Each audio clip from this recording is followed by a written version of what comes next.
Have you ever noticed how much we love to play the role of the judge? We do it constantly, often without even realizing it. We scroll through social media and instantly evaluate someone's parenting style based on a single photo.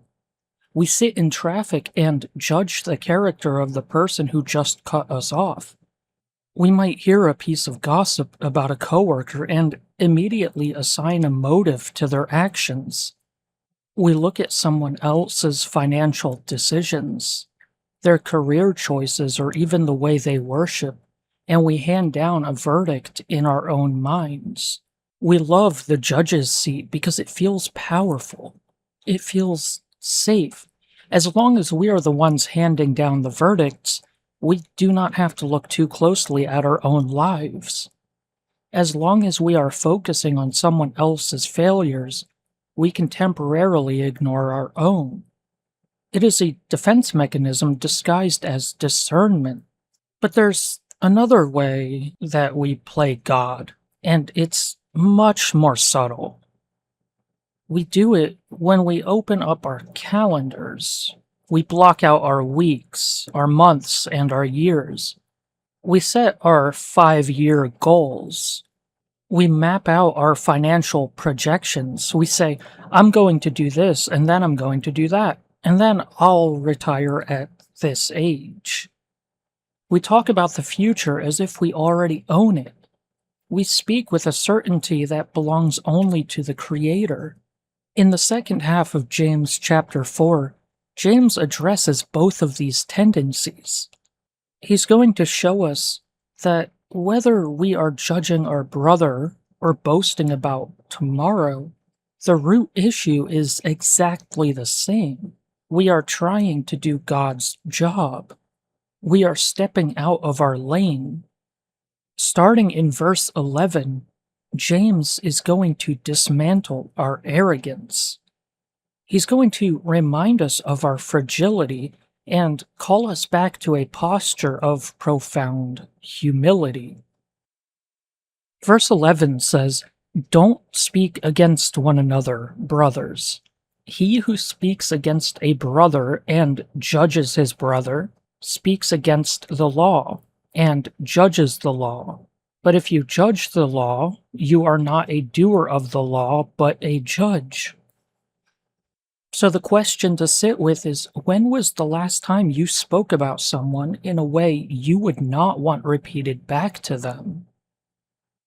When you criticize someone privately, do you even stop to ask whether you are helping them or just protecting your own sense of superiority? James has just finished telling the church to humble themselves in the sight of the Lord. He has just walked them through the brutal reality of their own internal wars and their spiritual adultery. Now he gives them a very practical test to see if they have actually humbled themselves. The test that James gives is how you talk about other people.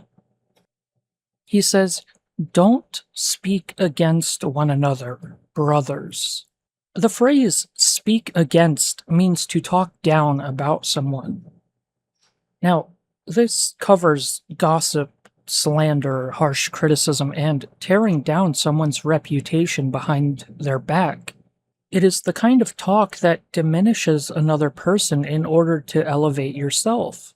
It is the whispered conversation in the church lobby.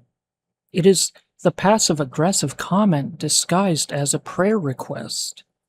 James says that when you do this, you are not just hurting your brother, you are doing something much more dangerous. He who speaks against a brother and judges his brother speaks against the law and judges the law. So, the question that may arise here is, what law is James talking about? Well, if we actually go back in James, we see him mention the royal law, the law of love that he mentioned back in chapter 2. You shall love your neighbor as yourself. Think about what happens when you gossip or slander someone. You are looking at God's command to love your neighbor, and you are effectively saying, I know what the law says, but in this particular case, I am exempt. My opinion of this person is more important than God's command to love them. They don't deserve my love. They deserve my critique. James says that when you do that, you are no longer a doer of the law. You have stepped off the path of obedience, climbed up onto the judge's bench, and declared that the law does not apply to you. You are judging the law itself, declaring it insufficient or irrelevant to your situation. Matthew Henry puts it plainly in his commentary. He says, let us not presume to set up our own notions and opinions as a rule to those about us. That is exactly what we do when we tear someone down. We are not applying God's standard, we are applying our own. Have you ever justified your criticism of someone by convincing yourself that, well, they deserved it? Have you ever thought, well, I'm just speaking the truth? As if speaking the truth gives you a license to be cruel. We are masters at finding loopholes in the law of love. We convince ourselves that our judgment is actually a form of righteous discernment. But James strips away the disguise. When you tear down your brother, you are rebelling against the law of God. You are placing yourself above the very standard you were called to obey. Only one is the lawgiver, who is able to save and to destroy. But who are you to judge another? Let's think about this. If you genuinely believed that God sees every motive, every wound, and every hidden struggle of the person you are judging, would you still judge them the same way? What does it say about your view of God when you act as if His judgment is not enough? We can all identify with this. That person who cut you off in traffic, but you don't know why they cut you off. You don't know why that person sped past you. Maybe their kid is dying in the passenger seat and they're just trying to rush to the hospital. We don't know.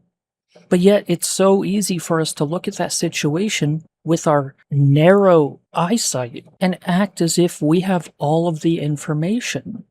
This is the theological hammer that shatters our pride. Why is it so wrong for us to judge our brothers and sisters? Because the position of judge is already filled.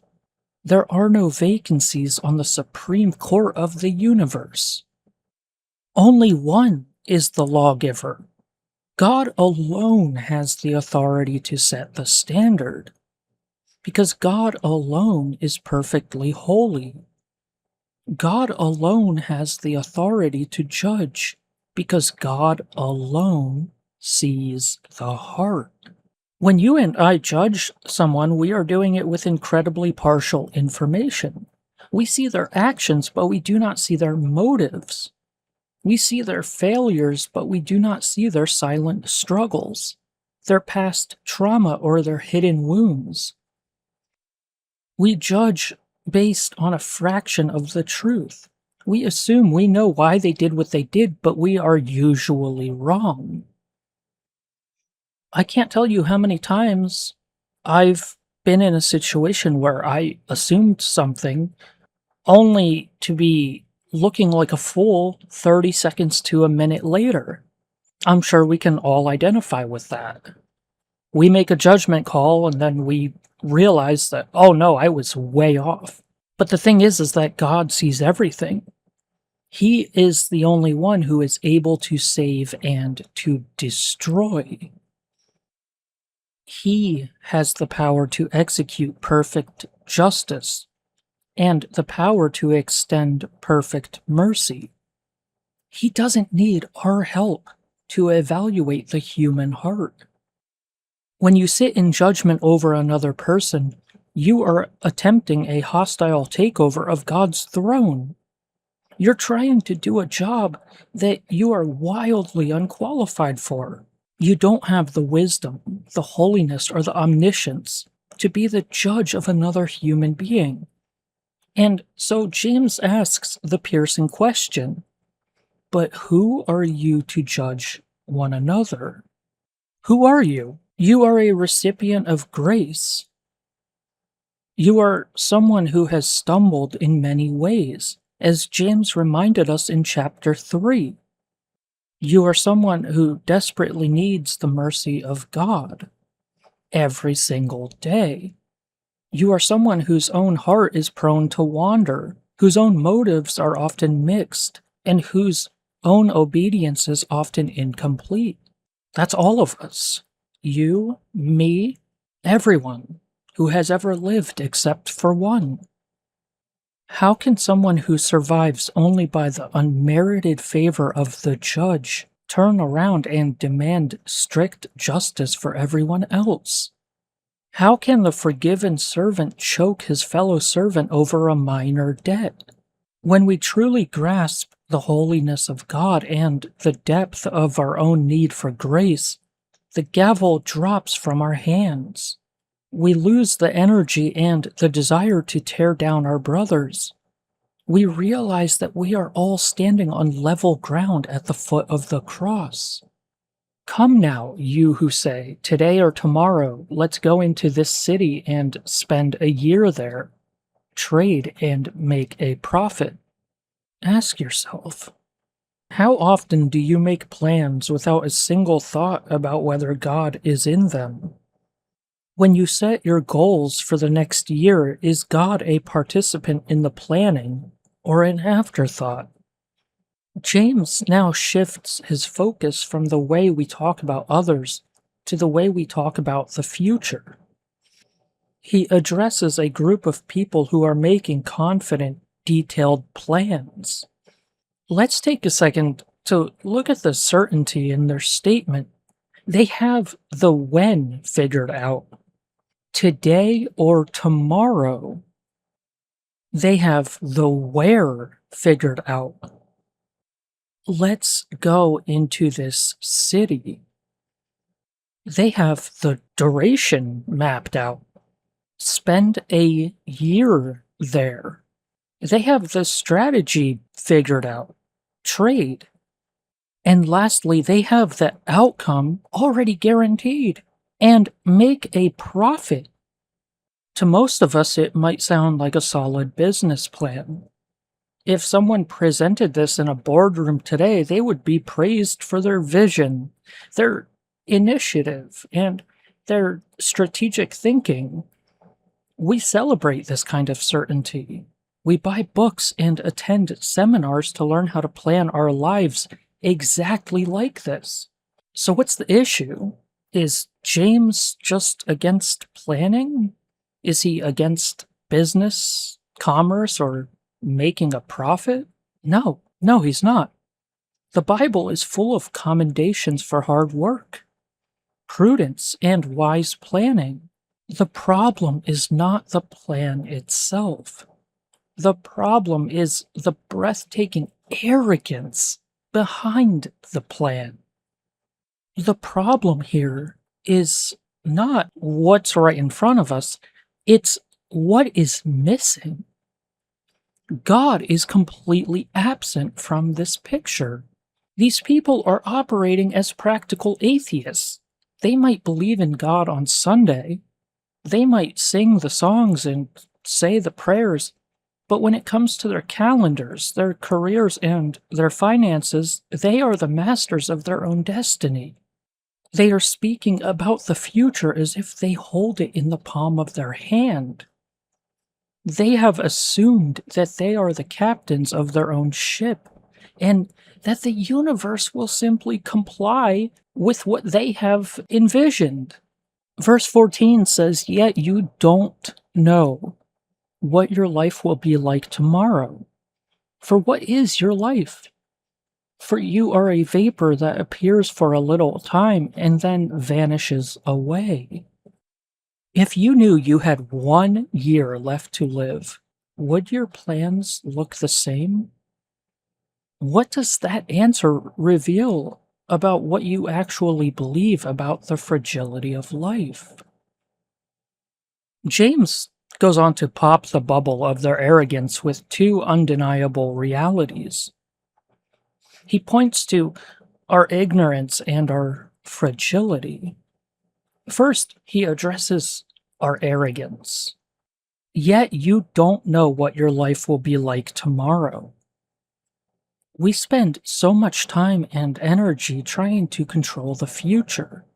We buy insurance, we build savings accounts, we meticulously manage our schedules, all in an attempt to guarantee a certain outcome. But here's the truth: we do not even know what is going to happen by dinner time today. A single phone call can change everything. A single doctor's appointment, a single shift in the economy, an unexpected accident can completely rewrite your entire life in an instant. We are incredibly vulnerable to variables we cannot control. We do not hold tomorrow.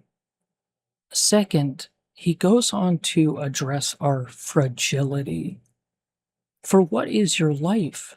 For you are a vapor that appears for a little time and then vanishes away. This is one of the most humbling metaphors in all of Scripture.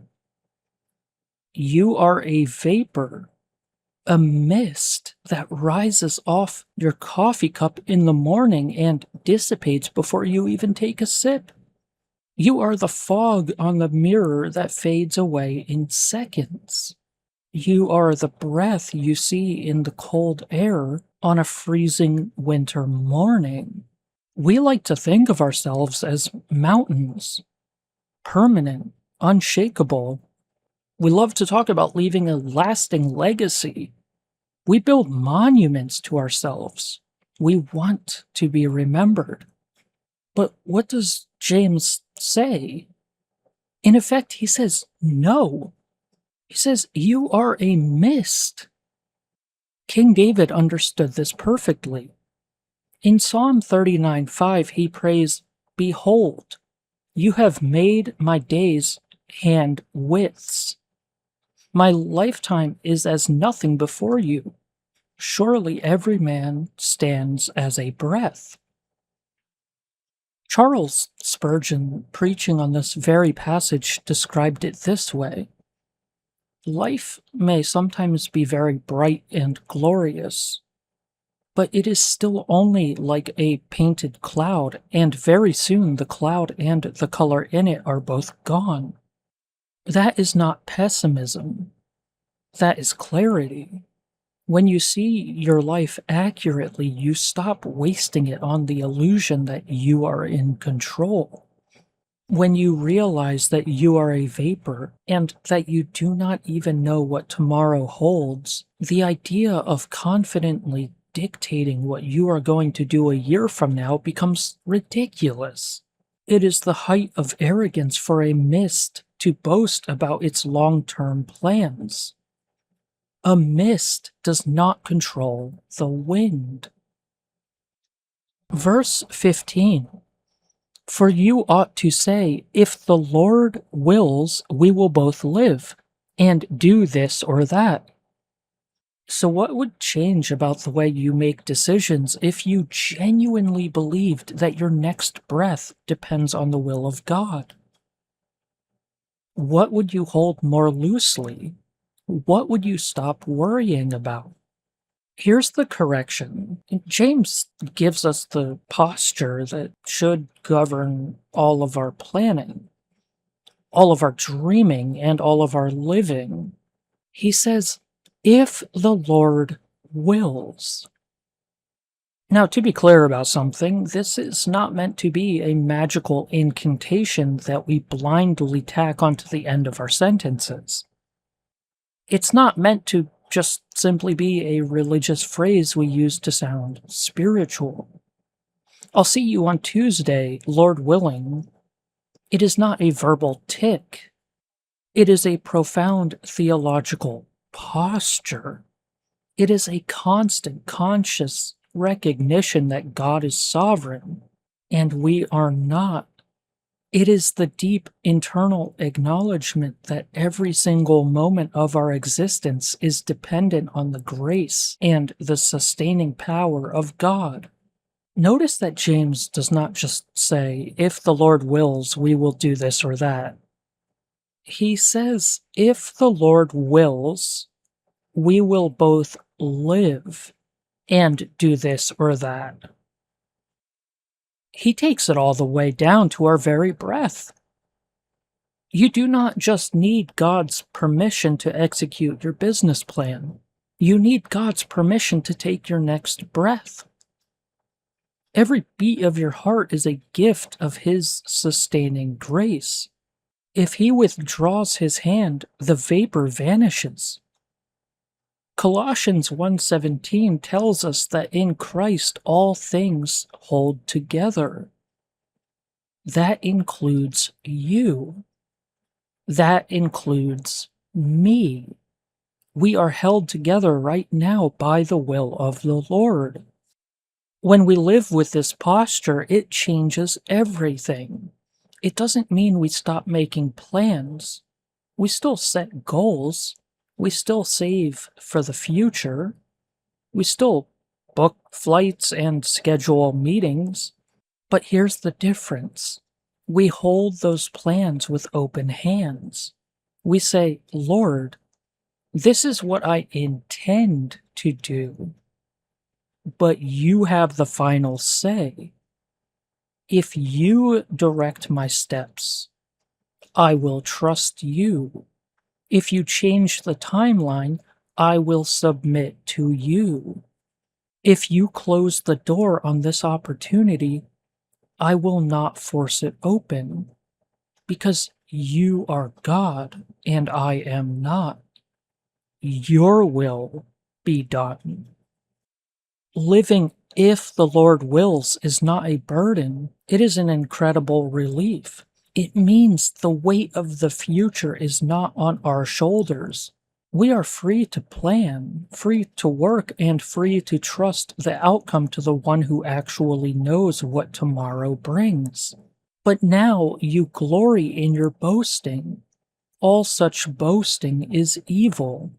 So before we tackle verse 16, where in your life are you most tempted to boast about what you are going to accomplish? Is there an area where you are quietly proud of your self-sufficiency, your financial independence? Maybe it's your ability to figure things out on your own. I know that I am personally very guilty of that. I tend to be very self-reliant.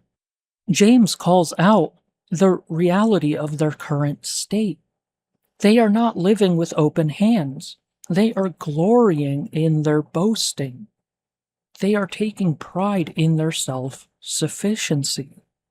They love the feeling of being in control, of being the architects of their own success.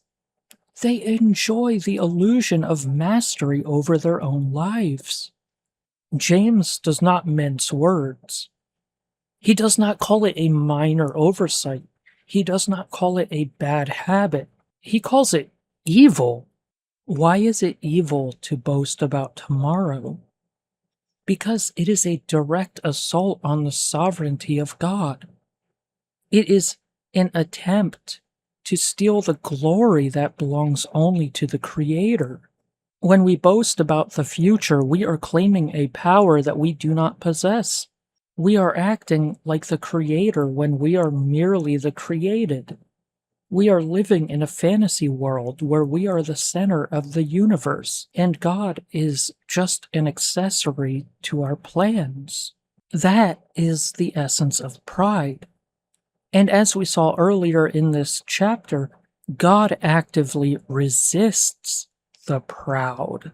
Matthew Henry observed, that the frailty and uncertainty of life ought to check the vanity and presumptuous confidence of all projects for futurity. We can calculate the exact moment the sun will rise tomorrow, but we cannot guarantee that we will be here to see it. That gap between what we can predict and what we can control is where humility lives. Finally, we come to verse 17. To him, therefore, who knows to do good and doesn't do it, to him it is sin. So let's sit together with one final question. What is the good that you already know you should be doing, but haven't? James closes this section and the chapter with a sweeping summarizing principle. It is a verse that should make all of us pause and reflect. We often think of sin only in terms of commission, so doing things we are not supposed to do. Things like lying, stealing, gossiping, judging. We measure our holiness by the bad things we have managed to avoid. We say, well, I haven't killed anyone, I haven't robbed a bank, I haven't committed adultery, so I must be doing pretty well. But James stops us to remind us of the sin of omission. Failing to do the good that we know we ought to do. In the context of this passage, what is the good they know to do? They know they ought to love their neighbor instead of judging them. They know they ought to submit their plans to the will of God instead of boasting about tomorrow. They know they ought to humble themselves in the sight of the Lord. James has just spent an entire chapter laying it out for them clearly. He is saying, you can no longer claim ignorance. You know the truth. You know what God requires of you. You have heard the word. If you walk away from this and continue to tear down your brother, it is sin. If you walk away from this and continue to live as a practical atheist, building your kingdom without acknowledging the king, it is sin. Knowledge without obedience is not just unhelpful, it is an indictment. If you know that God is calling you to surrender your future to Him, and you refuse to do it, you are sinning. If you know that God is calling you to drop your judgment of that family member, and you decide to hold on to it, you are sinning. James 4 leaves us with a very sobering choice. Will we continue to play God? Will we continue to sit on the judge's bench, evaluating the motives of everyone around us, while ignoring our own desperate need for grace?